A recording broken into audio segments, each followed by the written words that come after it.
चलिए दोस्तों, आज के इस वीडियो में हम लेकर आए आप सभी के लिए इंटरमीडिएट सेंटअप परीक्षा, इंटरमीडिएट उत्प्रेषण परीक्षा दोस्तों फिजिक्स के यहाँ पे प्रश्न पत्र को लेकर। तो चलिए हम लोग यहाँ पे देखते हैं फिजिक्स का प्रश्न पत्र जो आप सभी के एग्जाम्स में आने वाले क्वेश्चन है दोस्तों इंटरमीडिएट सेंटअप एग्जामिनेशन में। ठीक है, 2023 में। तो 30 अक्टूबर से आप लोग को यहाँ पे परीक्षा जो है चालू है।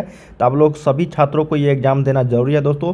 और आप लोग को ये एग्जाम क्यों लिया जाता है, मैं आप लोग को थोड़ा सा इसके बारे में बता दूँ कि ये एग्जाम आप लोग को हूबहू दोस्तों उसी पैटर्न पे देखने को मिलेंगे जो आप लोगों को बोर्ड परीक्षा में लिया जाएगा। ठीक है, जिसमें 70 ऑब्जेक्टिव रहेंगे फिजिक्स केमिस्ट्री बायोलॉजी में, 50% ऑब्जेक्टिव दुगुने विकल्प के साथ रहने वाले हैं। ठीक है, तो चलिए हम लोग एक एक प्रश्न को देखते हैं जो आप सभी के एग्जाम्स में 30 अक्टूबर को यहाँ पे फिजिक्स का क्वेश्चन आने वाले हैं। तो यहाँ पे आप लोग को टोटल जो समय दिया जाएगा वो 3 घंटे 15 मिनट दिए जाएंगे। ठीक है, और टोटल प्रश्न रहेंगे ऑब्जेक्टिव का 70, लघु उत्तरीय रहेंगे 20 आपको और दीर्घ उत्तरीय रहेंगे 6। तो ये टोटल आप लोग को 96 क्वेश्चन देखने को मिलेंगे और यहाँ पे पूर्णांक जो है फुल मार्क 70 का। ठीक है, तो चलिए हम लोग एक एक प्रश्न को देखते हैं यहाँ पे फिजिक्स का।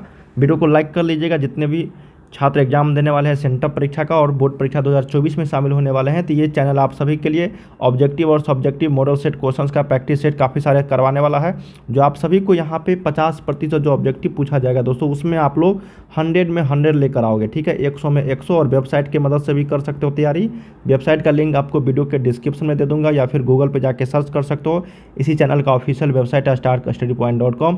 वहाँ पर आप लोग को हर सब्जेक्ट का स्टडी मटेरियल अपलोडेड है, वहाँ से आप लोग जाके पढ़ाई कर सकते हो। ठीक है, चलिए यहाँ पे पहला प्रश्न देखते हैं हम लोग। कहा गया है कि 20 सेंटीमीटर फोकस दूरी के उत्तल लेंस की जो क्षमता होगी वो कितनी होगी। ठीक है, देखिए आप लोग को टोटल 70 क्वेश्चंस रहेंगे जिसमें से आपको सिर्फ और सिर्फ 35 का ही जवाब देना है। ठीक है ना, आप लोग को जो ईजी लगे वही क्वेश्चंस आपको OMR सेट में रंगना है।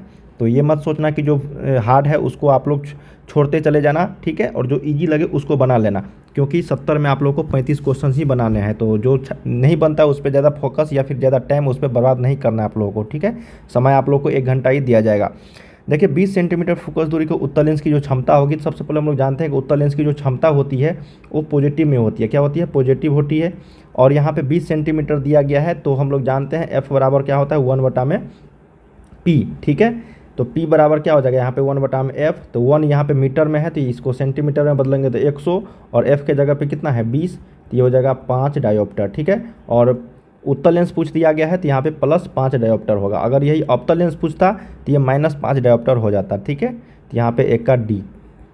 तो ये आप लोगों को पॉजिटिव निगेटिव ये जो है ये चीज़ आपको ध्यान में रखनी है। उत्तल लेंस में पॉजिटिव होती है फोकस दूरी और अवतल लेंस में निगेटिव होती है। चलिए अगला देखते हैं कि प्रकाश का पूर्ण आंतरिक परिवर्तन संभव नहीं है जबकि प्रकाश जो है अपरिवर्तित होता है। ठीक है, तो इसको आप लोग याद रखिएगा, कांच से जल में, जल से कांच में, जल से वायु में या फिर कांच से वायु में। तो इसका राइट आंसर हो जाएगा कांच से वायु में। क्या हो जाएगा 2 का D। जब प्रकाश का पूर्ण आंतरिक परिवर्तन संभव नहीं होता है दोस्तों तो प्रकाश जो अपरिवर्तित होता है आप लोग को यही बताना है। ठीक है, तो 2 का D यहाँ पे करेक्ट होगा। चलिए थर्ड नंबर प्रश्न देखते हैं। कहा गया है यहाँ पे आप प्रश्न है दोस्तों यहाँ पे 3 नंबर की प्रिज्म द्वारा प्रकाश को 7 रंगों में तोड़ने की जो क्रिया कहलाती है वो क्या बोलते हैं हम लोग? परावर्तन, अपवर्तन, वर्ण विक्षेपण या फिर विवर्तन। देखिए प्रिज्म द्वारा प्रकाश को 7 रंगों में जो तोड़ा जाता है, ठीक है, मान लो ये प्रिज्म है, यहाँ से कोई प्रकाश की किरण जाती है तो ये 7 रंगों में विभक्त हो जाती है, तो उसको हम लोग प्रकाश का वर्ण विक्षेपण बोलते हैं। क्या बोलते हैं? प्रकाश का वर्ण विक्षेपण, डिस्पर्सन ऑफ लाइट। अगला देखते हैं कि आकाश के नीले रंग का कारण क्या होता है। देखिए पृथ्वी के नीले रंग के कारण और यहाँ पे आकाश के नीले रंग के कारण, ये दोनों पूछा जाता है तो आप लोग को याद रखना है। आकाश के नीले रंग का कारण यहाँ पे हो जाएगा प्रकाश का परिकिरणन। ठीक है, क्या हो जाएगा? प्रकाश का परिकिरणन, स्कैटरिंग ऑफ लाइट। 4 का C यहाँ पे सही उत्तर होगा। 5 नंबर देखते हैं कि निम्नलिखित में से कौन सी परिघटना प्रकाश की क्वांटम प्रकृति का समर्थन करती है। देखिए क्वांटम सिद्धांत जब भी आएगा आप लोगों को तो याद रखना है फोटो इलेक्ट्रिक इफेक्ट, मतलब प्रकाश वैद्युत प्रभाव से ही रिलेटेड होता है ये प्रकाश की क्वांटम प्रकृति, क्वांटम थ्योरी। ठीक है, या फिर क्वांटम नेचर। तो ऑप्शन नंबर 5 का यहाँ पे D के साथ चलेंगे। चलिए अगला प्रश्न देखते हैं। 6 नंबर कहा गया है कि यदि किसी खोखले गोलीय चालक को धन आवेशित किया जाए तो उसके अंदर का जो विभव होगा वो क्या होगा? तो ये 0 हो जाएगा। तो ऑप्शन नंबर क्या होगा? 6 का A। चलिए 7 नंबर देखते हैं कि खुले विद्युत परिपथ के किसी बिंदु पर मिलने वाली सभी विद्युत धाराओं का जो योग होता है वो कितना होता है? तो ये भी आपका 0 के बराबर होता है। तो ऑप्शन नंबर 7 का A ठीक है, जितना ज़्यादा से ज़्यादा आप लोग प्रैक्टिस सेट कर सकते हो दोस्तों उतना कीजिए। ठीक है, काफ़ी सारे important question, objective type question आपको इस चैनल की ओर से दिया जा रहा है, तो आप लोग जाके सारे क्वेश्चन, सारे वीडियोज़ को देख लेना और वेबसाइट की मदद से भी तैयारी कर सकते हो, लिंक डिस्क्रिप्शन में है। अगला है साइक्लोट्रॉन में किसी आवेशित कण का आवर्तकाल अगर टी तथा महत्तम चाल भी हो तो उसमें रिलेशन क्या बनता है वही आपको बताना है। तो आपको याद रखना है दोस्तों कि किसी भी साइक्लोट्रॉन में किसी भी आवेशित कण का जो अगर आवर्तकाल टी है तो उसका डायरेक्टली प्रोपोर्शनल टू होता है 1 महत्तम चाल का क्यूब। ठीक है, T directly proportional to 1/v³ या फिर T indirectly proportional to v³। ठीक है, तो ये आपको ऑप्शन नंबर 8 का डी यहाँ पे राइट हो जाएगा। चलिए 9 नंबर देखते हैं कि किसी चालक को ई विद्युत क्षेत्र में आरोपित किया जाए तो मुक्त इलेक्ट्रॉन का अनुगमन वेग जो होगा वो Vd कितना होगा दोस्तों, यही आपको बताना है। तो ऑप्शन नंबर यहाँ पे C9 का करेक्ट हो जाएगा। ठीक है, चलिए 10 नंबर देखते हैं। कहा गया है कि एक आदर्श अमीटर का प्रतिरोध कितना होता है। तो देखिए एक आदर्श अमीटर का प्रतिरोध होता है 0 प्रतिरोध के बराबर। क्या होता है? 0 प्रतिरोध। तो 10 का यहाँ पे सही उत्तर सी यहाँ पे राइट हो जाएगा। चलिए 11 देखते हैं दोस्तों। कहा गया कि चुंबकीय याम्योत्तर एवं भौगोलिक याम्योत्तर के बीच का जो कोण होता है उसको हम लोग क्या बोलते हैं? डिक्लिनेशन ऑफ एंगल, दिक्पात कोण बोलते हैं। क्या बोलते हैं? दिक्पात कोण। ये इंपॉर्टेंट प्रश्न है, रिपीटेड प्रश्न है, कई बार देखने को मिलेंगे। अगला देख लेते हैं कि एक तार का प्रतिरोध अगर आर है, यदि इसे खींचकर व्यास को आधा कर दिया जाए तो तार का नया प्रतिरोध जो होगा वो क्या होगा। देखिए किसी भी तार का प्रतिरोध अगर आर है दोस्तों, ठीक है, और उसे खींचकर अगर आधा कर दिया जाए उसके व्यास को, तो उस तार का जो प्रतिरोध होगा वो याद रखना है आप लोगों को 2r के बराबर हो जाता है। ठीक है, 2r के बराबर। ऑप्शन नंबर 12 का है, मतलब 2 गुना हो जाता है। ठीक है ना। चलिए अगला देखते हैं कि संधारित्रों के समांतर संयोजन में जो राशि प्रत्येक संधारित्र के समान रहती है वो क्या कहलाता है। देखिए कैपेसिटर में जब समानांतर संयोजन हो रही होती है तो उस राशि में प्रत्येक संधारित्र के जो समान होती है वो आपको कहलाता है विभवांतर। क्या कहलाता है? विभवांतर। तो 13 का सही उत्तर आपको सी के साथ चलेंगे। चलिए नेक्स्ट प्रश्न देखते हैं कि इलेक्ट्रॉन का विशिष्ट आवेश जो होता है ये डायरेक्टली मान होता है स्पेसिफिक चार्ज ऑफ इलेक्ट्रॉन। ये होता है 1.67 गुने 10⁻⁻19 कूलम पर kg। तो 14 का यहाँ पे बी आपका राइट हो जाएगा। चलिए 15 देखते हैं कि किसी ऊंचाई ट्रांसफार्मर के प्राथमिक एवं द्वितीय कुंडली में लपेटों की जो संख्या क्रमशः N1 तथा N2 है। तब ये रिपीटेड प्रश्न है, याद रखिएगा जब भी इस तरह के प्रश्न पूछा जाएगा तो हमेशा आपको द्वितीय कुंडली जो होगा वो आपको प्राथमिक कुंडली से क्या होगा? ज़्यादा होगा। ठीक है, तो ऑप्शन नंबर क्या होगा यहाँ पे? बी करेक्ट होगा। अगला देखते हैं कि वायु में उपस्थित इकाई धन आवेश से निकलने वाली संपूर्ण विद्युत फ्लक्स का जो मान होता है वो आपको 1/ε0, ठीक है, या फिर ε0 इन्वर्स होती है। तो 16 का सही उत्तर बी, इसको भी याद रखना है।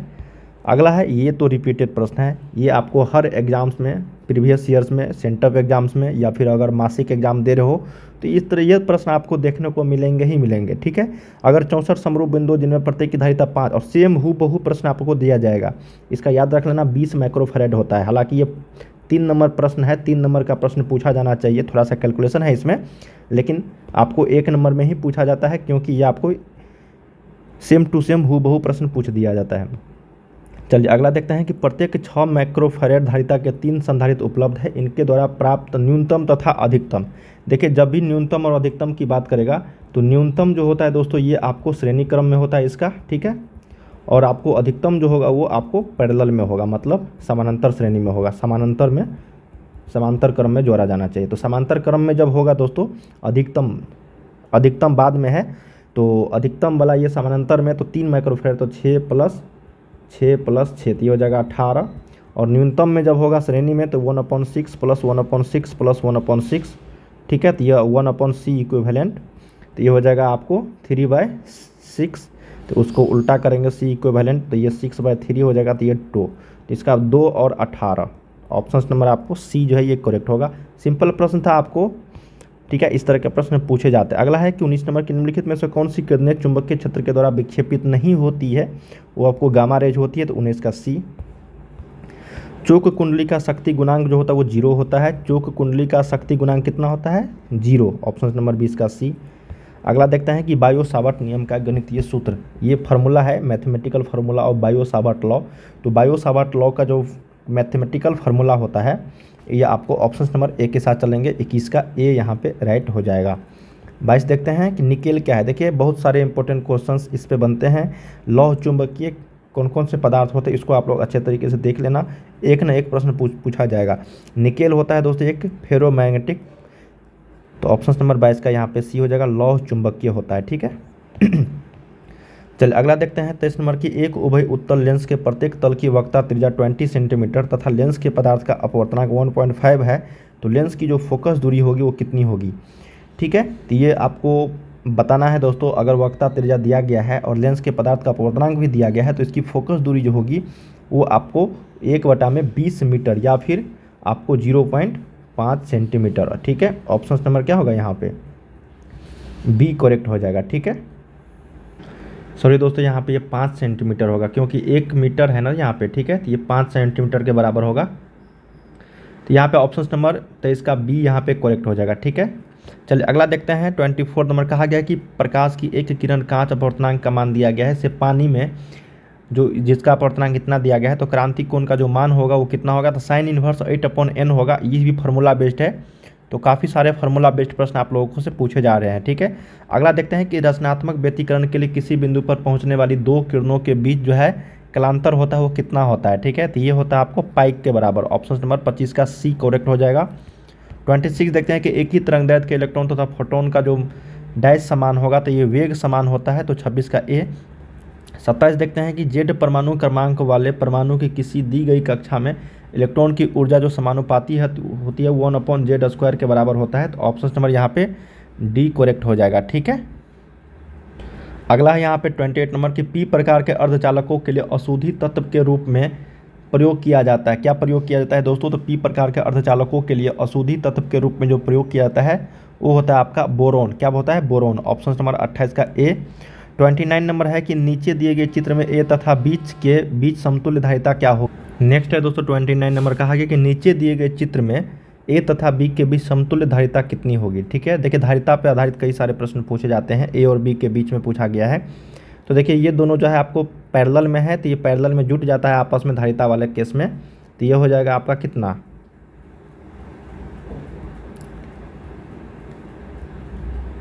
ये हो जाएगा आपका ए और बी, ये आपका 3 2 5 जुट जाएगा आपस में, और ये 4 ऑलरेडी है, तो ये श्रेणी क्रम में आ गया, तो 1/5 + 1/4 1/c इक्विवेलेंट। ठीक है, तो ये हो जाएगा आपको 5 चौके 20, ये 5 4 9, तो ये सी इक्विवेलेंट निकालेंगे तो ये 20/9 हो जाएगा। ठीक है, जो ऑप्शन नंबर आपका सी में यही करेक्ट होगा। चलिए अगला देखते हैं कि मॉडेम वह युक्ति है जो प्रयुक्त होती है। देखिए मॉडेम वह युक्ति होता है जो डिस्टिकरण के लिए, रेक्टिफिकेशन के लिए यूज होती है, ऑप्शन नंबर सी हो जाएगा यहाँ पे।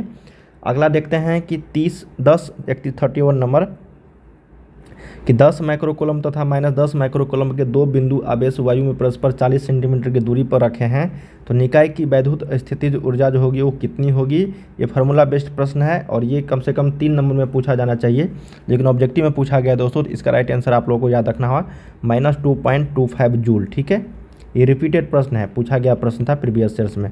अगला देखते हैं कि वैद्युत द्विध्रुव की निरक्षीय स्थिति में विद्युत विभव जो होता है वो कितना होता है, तो ये आपका करेक्ट होगा 0 के बराबर। कितना होता है, 0 के बराबर।